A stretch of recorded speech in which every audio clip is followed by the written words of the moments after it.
Windy, wet, miserable conditions, but it was all smiles for Glasgow. My name's Mark, let's talk rugby.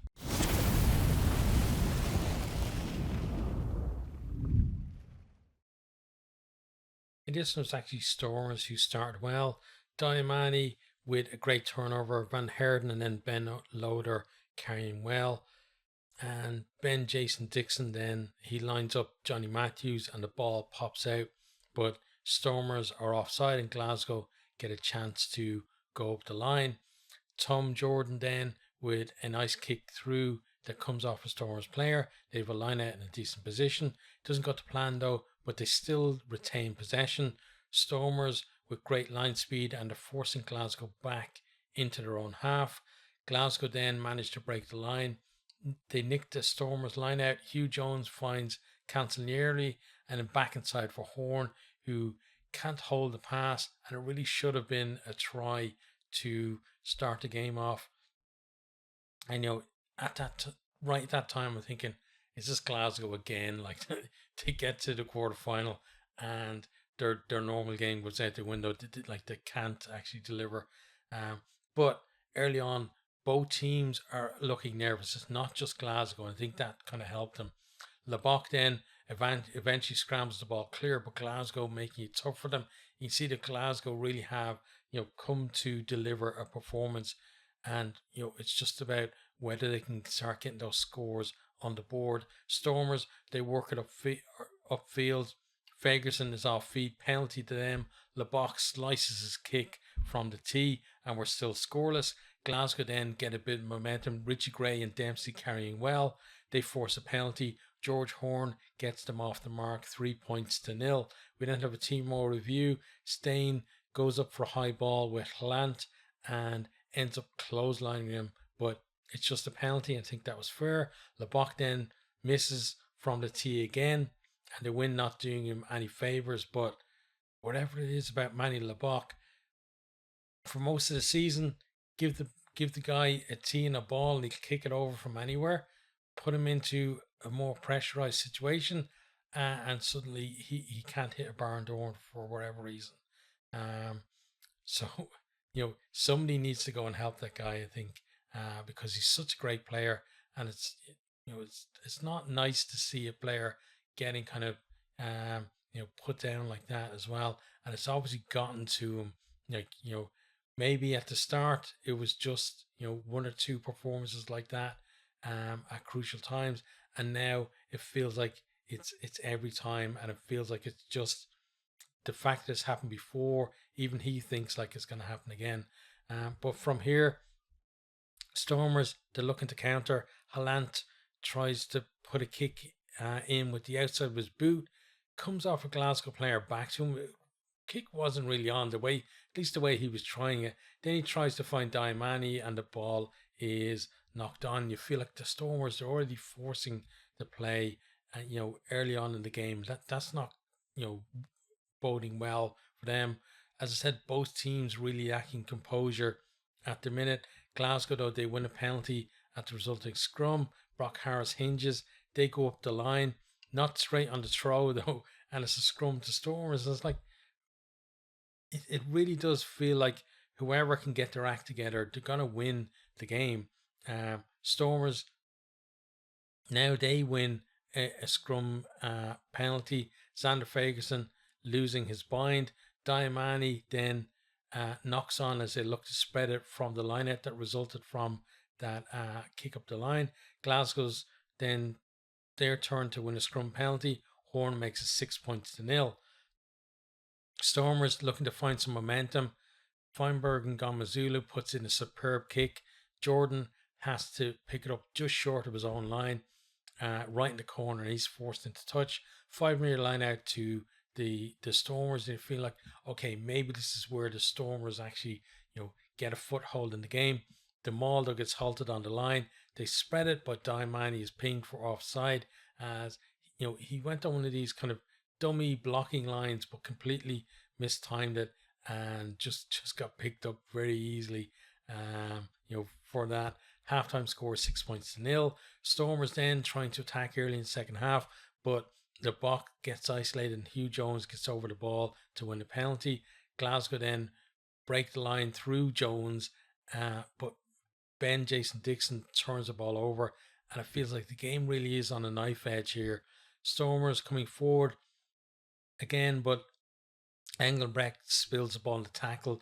Really good defense from Glasgow there, just forcing that error. George Turner then on for his 100th cap for the Warriors. He replaces Johnny Matthews, and congratulations to him. It's a huge milestone for anyone to reach. Stormers on the attack again. Glasgow defense though was holding them. We have a Timo check as there's head-on-head from Murat. He gets a yellow card. Referee says a mitigation because of the dynamic situation, other plays involved, change of body heights and positions, etc. And I think that was a very fair call. And then you feel like if Warriors can now take advantage of the yellow card period, that could be them into the semi-final. Stormers though, they continue to press, but then Jack Dempsey with a great surge, and he gets the crowd going. That really felt like it gave a lift to the Warriors when it felt like maybe they were going to get a little bit bogged down in their own 22 on defense. Lebock then almost kicks the ball dead after a great take and offload from Haaland, and the ball basically like stopped one roll short of actually going dead. And wouldn't you know it, from the dropout, basically Stormers work the ball back and they strike. They get into 22. Lebock then out the back to Haaland. He puts Feinberg and Gomazulu through a gap. He then offloads off the deck to Loader, who finishes in the corner. Conversion is missed though, and it kind of kicks. It was a difficult kick, but it's again the kind of kick you would almost back Lebock to get in another, like any other game in the season. Glasgow then score right from the restart. It's 6 points to 5, but they're not going to let it be that for too much longer. Haaland spills a restart to Pilato with a great run. Then he finds Cancellieri, who breaks through and over to score. Horn converts 13 points to 5, and that feels like a very important score. Stormers had just about got themselves into the game, and then Glasgow said, "No, you're not." They scored straight away. But Stormers then, not too long after that, they scored again themselves, playing with advantage, pounding away at the Glasgow line. Then DeWet snipes over to score. Lebock hits the post with like immensely kickable conversion from him.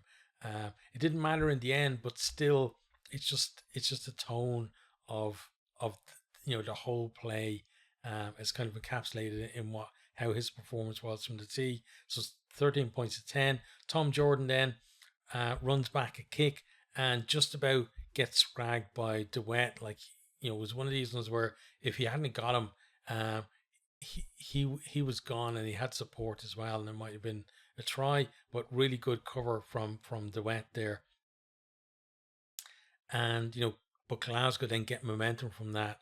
They win a penalty. Stormers back to 15 now, but they go up the line against the wind. Don't get very far, but then they go to the maul. It surges forward. Stormers bring it down, but it's a penalty for collapsing. Glasgow goes to the corner.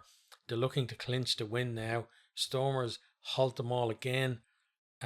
Turner, he breaks off. Then Venter drives at the line. Stormers holding them out. And Stormers off feet, so we have penalty advantage. Venter then gets over the line, and he scores, and that you feel like that should be them into the semi-final now. Hornets lost the conversion 20 points to 10, and there isn't enough time really for Stormers to realistically mount a comeback in this. Glasgow then turn the ball over, and it leads to a penalty in the Stormers half, and they really are managing the end of the game really well. Another penalty. Glasgow goes to the corner, and they're looking to put the cherry on top. Stormers though managed to force them out, and they now have a 5-meter line out themselves. Almost give the Warriors a try by going quickly, but it didn't go 5. Like the Glasgow player was standing within the 5, so it couldn't. It didn't count. But then they do give them a try. So basically, they get the ball off the line out. They play it back behind their own line. Then Duplessis tries a chip that gets charged down, and Thompson grounds it, converted for 27 points to 10. The whistle goes, and that's full time. Glasgow into the semi-final. We're going to have a look at some of the stats. Not all of the stats are in at the minute, so we'll just talk about the ones that are there. So on attack, tries, 3 tries to 2 for Glasgow, and the fact that they were able to respond to the Stormers' tries, I think was very important around that middle period where it felt like maybe the Stormers, could get themselves to a position where potentially they could nudge ahead. And if Stormers had done that, I think it would have changed the dynamic of the game. But Glasgow made sure that they were kept themselves ahead and did really well with that. Possession then 51 points to 49. Clean breaks and what else we have? Defenders beaten at the moment is 0-0, so those stats are no good. Offloads 5 for Warriors and 7 for the Stormers. There were like for the Stormers, like the offload from it was Feinberg and Gomazulu, right, to put Loader over. That was probably, for me at least, the most outstanding offload, at least that I can remember in the game. Defense then, territory 45 to 55, but Stormers just couldn't do anything with the territory, either with or against the wind. It never felt like they were putting that much pressure on Glasgow, other than like when they scored. It didn't feel like, obviously with kicks, something different, but in terms of like, attempts to score tries, didn't feel like there was too much that they'd left out there. Number of tackles then 151 to 141, so you can see game kind of ebbed and flowed between each team. Missed tackles 10 to 26. Excuse me. Tackle success then 94 for Warriors is excellent. I think that's the same as both Munster and the Ospreys actually went yesterday. Stormers at 84%. That was the same level I think that Ulster were today. Turnovers 1 then, 5 for Warriors and 4 for Stormers. I felt like the Warriors turnovers came at the better moments for the most part at least. Then kicks retained, 2 for the Warriors, 5 for the Stormers. But again, Stormers, although they're competitive in the air, there was never really any kind of joined up thinking in terms of their game plan. There was too many errors and too much kind of